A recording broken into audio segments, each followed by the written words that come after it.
Hello, everybody. Thank you for attending today's webinar, The Keys to the Kingdom, Why Protecting Your Password is Key. Now, there's going to be a couple things that we discussed before we get into the juicy part of it, right? Digging into MyGlue, which is why a lot of us are here. But before we get into that, I really want to touch on why protecting our passwords is key, right? So there's going to be a couple things that we touch on. The first is going to be the state of passwords, right? And then what is password hygiene? Because we learned about all the other types of hygiene, but none of us have heard the term password hygiene. And then, of course, why you should care. And then using MyGlue to secure your keys. So before we can really get into the juicy part, we have to really discuss, what is the state of passwords right now? Well, we aren't doing a great job at strengthening our keys. Before we continue really digging on, we have to discuss, do you have weak keys? You don't want to have a weak key to secure your castle. That can easily be broken, right? And, through studies done by Testing Research and Stanford, they have found that 59% of adults use their name or their birthday in their password. And 40% have reported that their information has been leaked, or they feel the information has been leaked. And, why this leads into weak keys is that if people use personal identifiable information, or PII, and most of the information has been leaked, well, then what are the chances that the attackers know your password, right? Or, even outside of the password being leaked. I mean, with your name and your birthday, those are two main pieces of information that's needed for any account. On top of this information being used and found on social media, what we're also seeing is, through the same research study, that 13% of adults use the same password for everything, while 39% use a variation of that password across multiple different platforms. I think another thing that's really shocking here is that 44% of people say they rarely or never change their password. And why this is so dangerous and leads to weak keys, and why this is a issue that plagues us, is with public information being used in your password, and a lot of people using the same password or a variation on that same password against multiple different platforms. That causes a big worry of who has access to your keys, or who can, tie different pieces of information to create, this key, a copy of this key to, gain access to the same platforms that you use that same password on, right? And that's why we say, when you think that one password has been, leaked or compromised, we highly recommend that you go change all the accounts that share that same password and have them be different passwords in each and every account. And like MFA, passwords are what I call the vegetable of cybersecurity, right? Nobody likes them, but everybody has to have them.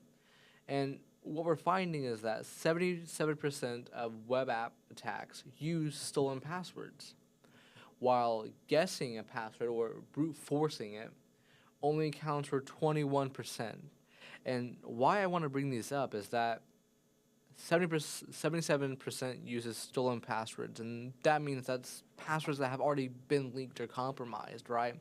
These are passwords that can be found on the dark web. Not having the visibility to see what's out there, less than 30% of people use a password manager, and that's a huge cause of concern because, well, what are they using to help keep track of their passwords, right? If you're not keeping track of it, that leads us to use that same repeated password, so we don't have to write down and remember so many, right? Or if we use Google, that's another thing to keep in the forefront of your mind, is that Google and all the other browsers save all your passwords that you save inside of it in clear text on your computer. And I know where that folder is on your computer. So if I know where that folder is, I know for a fact that the attackers do as well. And it's even in the news, what we're seeing is that attackers are using stolen credentials to access accounts, just like I just stated, moments ago. And then another thing that we're seeing, and is what is really shocking to me, is that close to 10 billion passwords were exposed, and these were unique passwords, passwords that were not the same that have been exposed in the past. And what they're saying is the biggest leak ever. And with only having about 8 billion people on this planet, it's a good indication that your password may have been compromised, in this breach. So I would definitely go and check that out. In addition to that, weak credentials are behind nearly half of all cloud-based accounts. And what that specifically means is, weak passwords, which are passwords that can be cracked. These are passwords that are less than 14 characters in length, because anything less than that, with today's current computing power, can be cracked in a quick amount of time. That really shows that, having the smaller passwords don't really protect you, even if you use the special characters, uppercase, lowercase, and numbers, right? And this is something that I touched on earlier, and that people don't really have a good grasp of, and that's password hygiene. But what is password hygiene? Password hygiene is a practice of creating, managing, and protecting passwords to reduce the risk of unauthorized access. Unauthorized access to your Kingdom data. There are a couple things that you can do to increase your password hygiene. And some of these things are, encouraging the use of a strong passphrase, right? That's going to be that 14 characters in length that I had, previously stated. In addition to, using a passphrase where it's not just a word, password, your name. It's a sentence. I highly recommend using a quote from your favorite movie. In addition to that, using a password manager outside of your browser. So that's outside of Google, outside of Edge, outside of Firefox, using password managers like 1Pass, MyGlue, which, if you're a client, is provided to you, LastPass, 1Pass, all these different, password managers that are out there, really does a number to help protect your passwords. And then don't use information that can be found online. That's going to be your name, your date of birth, siblings, pet's name, anything that I can go on social media and find about you. I highly recommend you don't use in your passwords. And of course, use multi-factor authentication, because according to Microsoft and the Cybersecurity and Infrastructure Security Agency, that is the #1 way to protect your account from unauthorized access 99.999% of the time. And of course, never, ever share your password with anybody. And if you do, under those rare circumstances, after they are done needing access, change that password. And, so some people might ask, what might be an example of a good password? Well, if you look on the left here, we have the "I don't like passwords as much as you" passphrase. That would be an example of a really strong passphrase that would guarantee your account's protection, right? And then underneath that, it's a shorter, which, helps some people, but is non-readable, which means that, it's not a dictionary word, right? A user can't go and actually read that information. This helps against dictionary attacks or other password-based attacks. And in addition to that, using a different password for every account. No account needs the same password as the other. Scan the dark web to see if your information has been leaked, because knowledge is power.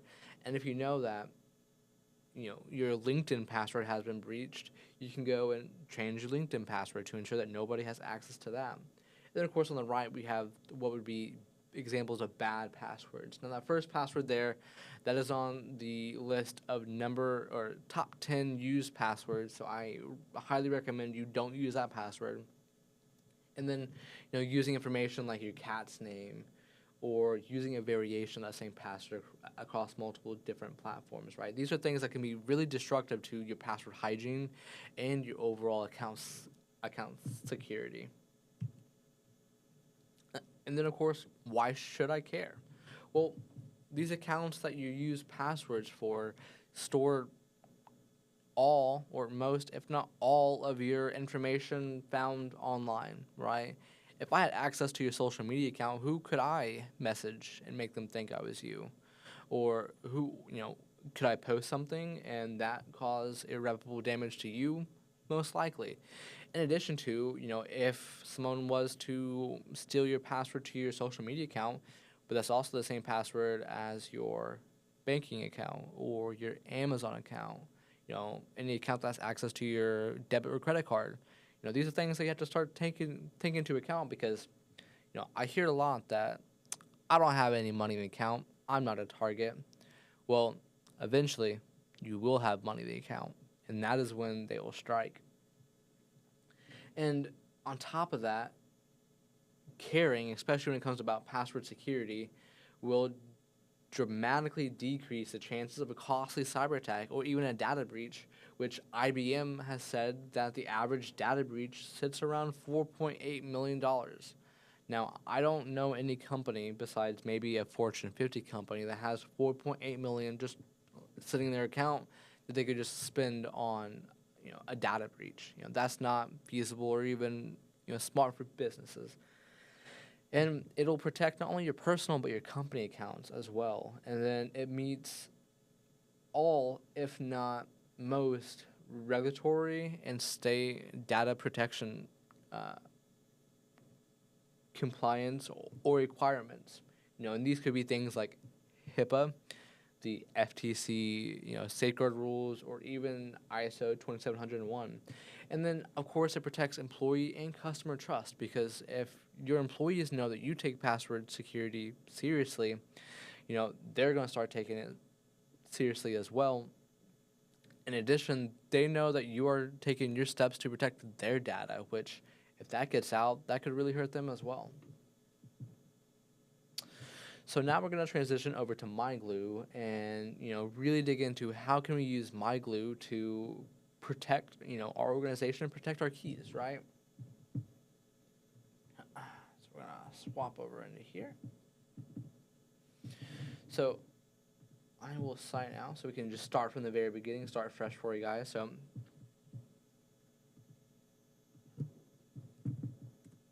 we'll go to, app.myglue.com. That's going to be the quickest way to get to it. Once you sign in and use your multi-factor authentication prompt to access this account, you will be greeted by this screen. This screen, depending on if you have shared passwords, will have things in here. But I want to start from the very beginning, which is going to be your dashboards tab. This will have your favorites, if you have anything marked as favorites, and we'll discuss how to do that here in a second. But things to keep in mind here is going to be popular this week. These are going to be things that you have accessed earlier this week or access on a frequent basis that it really wants you to, pay attention to, easy access, and of course, any recently updated passwords. So now, of course, you're going to ask, well, how do I use this to create or store passwords for me, right? That's the main reason why we're here.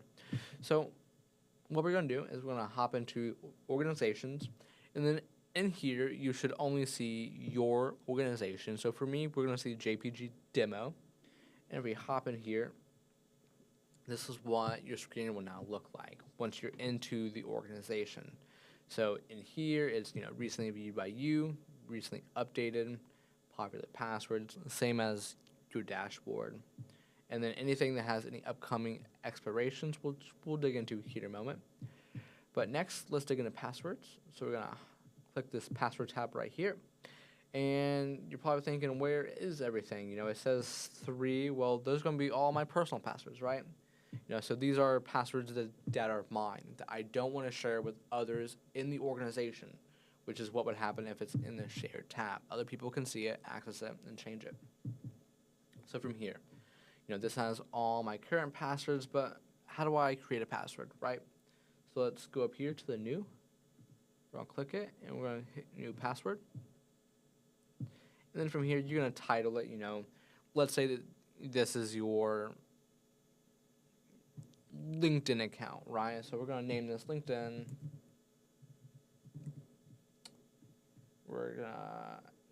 This is something that you don't have to do, but we'll just, pop it as other. Your username, this will be what would be in the username field, whether it be an actual username or your email address. So, we'll just do demo And then from here, you can either type in a password, or if you want to take it to the next level, add an extra layer of security, you can hit this generate.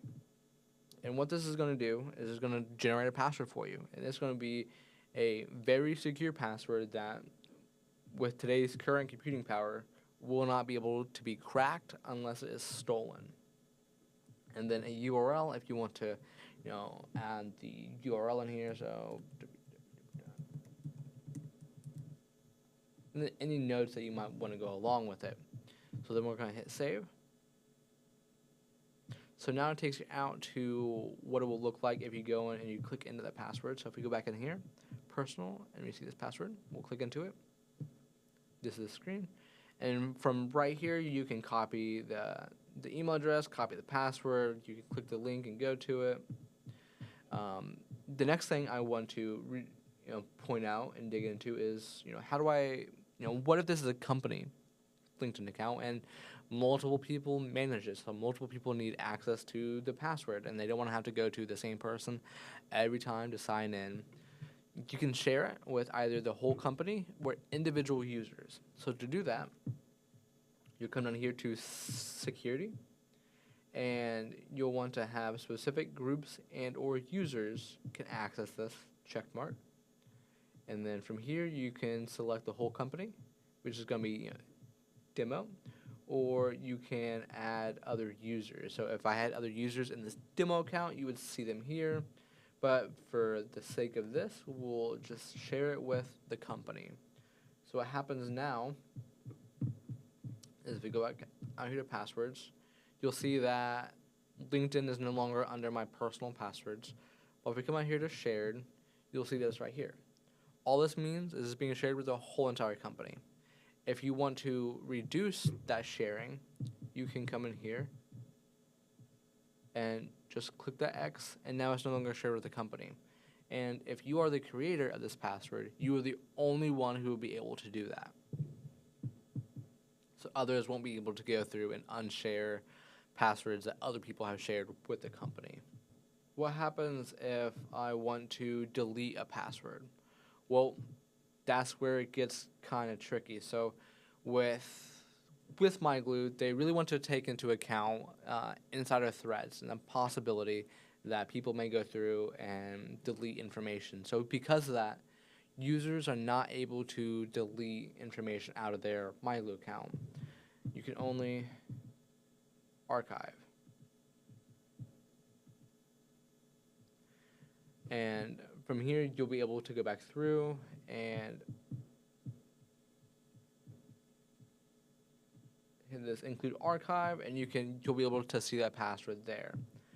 If you'd like something deleted, or if you are a point of contact for your client and would like the permissions to be able to delete things, let us know and we can change your permissions inside of MyGlue.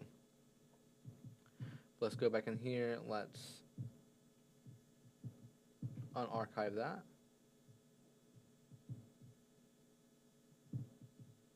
Alright, let's go back out here. So now everything's back in here. And then let's say we want to have shared company documents, whether that be SOPs, any other documents that you feel might need to be shared with the entire company, whether that be, employee handbooks, policies, security, computer use policies. You can do that right here in the Documents tab. So not all organizations currently have this enabled. If you would like this enabled, please reach out to us at security@jpthegeek.com, and we'll be able to give you access to this. But if you do have access to this or would like it and still want to know how to use it, let's kind of walk through that here real quick. So from here, you see all the documents that we have created so far. So let's hop in here to test. So let's say that you want to edit this document. You can come up here and click edit. And then from here, you'll be able to switch over to the edit tab and actually go through and edit the document. And you can do steps.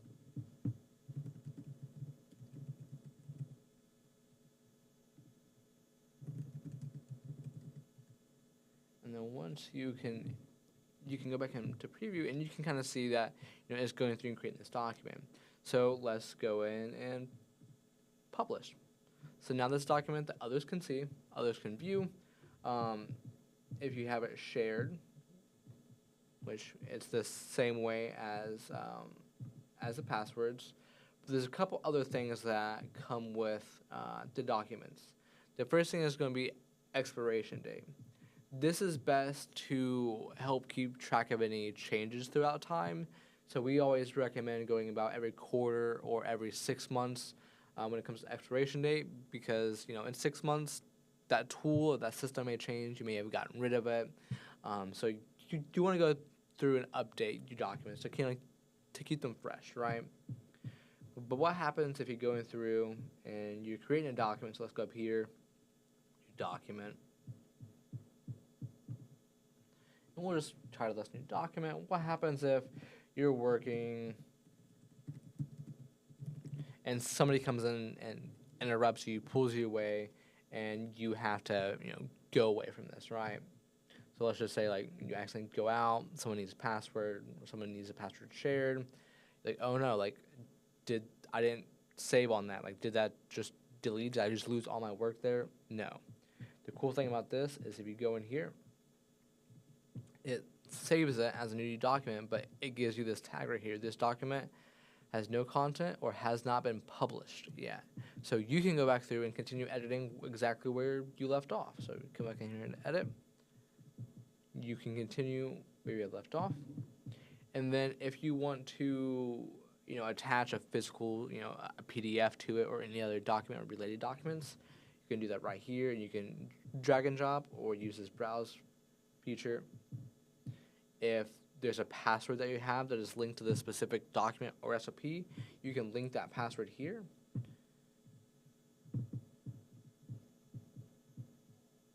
Any subdocs that you want to add to it, and then you can go through and see any changes that have been made to this. And then, last but not least,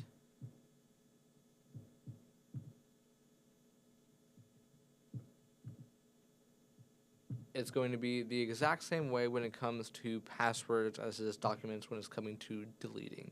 You are not able to delete documents, you're just able to archive, and then it'll be the same way to unarchive it if you ever need to bring that back. Now, one thing I want to bring up, because a lot of people will have passwords that are saved in the browser, right? So if that is the case and you want to remove those passwords from the browser and import them into here to save you time, energy, and a lot of frustration, we can walk through that here. So let's say we want to do that. We come up here. We go down to settings. And if we go over here to autofill and passwords and password manager, if you have passwords in here, which I don't, but if you were to, you would have to see all your passwords here. And then let's say you wanted to export them, right? So come in here to settings. And then under this import or above it, there would be export with the same button, export file. And that'll export it into a CSV to where you can just go into MyGlue, into passwords. And if you hit import, you'll be able to import that file, and it just adds everything in there for you. It saves a lot of time. The only thing that it does not save would be any one-time passcodes or secret keys. And then I would like to touch on the Help Center. This is going to be where we start creating documentation for you guys, for our clients. And any document that we have in there, we can share with you guys. And you'll be able to see that here under the Help Center. And we have 2 documents currently shared with you, the dark web remediation and the Yailing phone guide. And as we continue to build out our documentation, you'll see more and more fill out here. And then if there's any documentation that you would like us to create or would like us to share publicly, let us know. We'll be able to add that here for you. But as always, this is a service that is provided to you by JPtheGeek. So if it's not currently in place for your organization, please reach out to us, and we'll be more than happy to get that set up for you. Thank you so much for attending. If you have any questions, please don't hesitate to reach out to us at support@jpthegeek.com or security@jpthegeek.com. Thank you.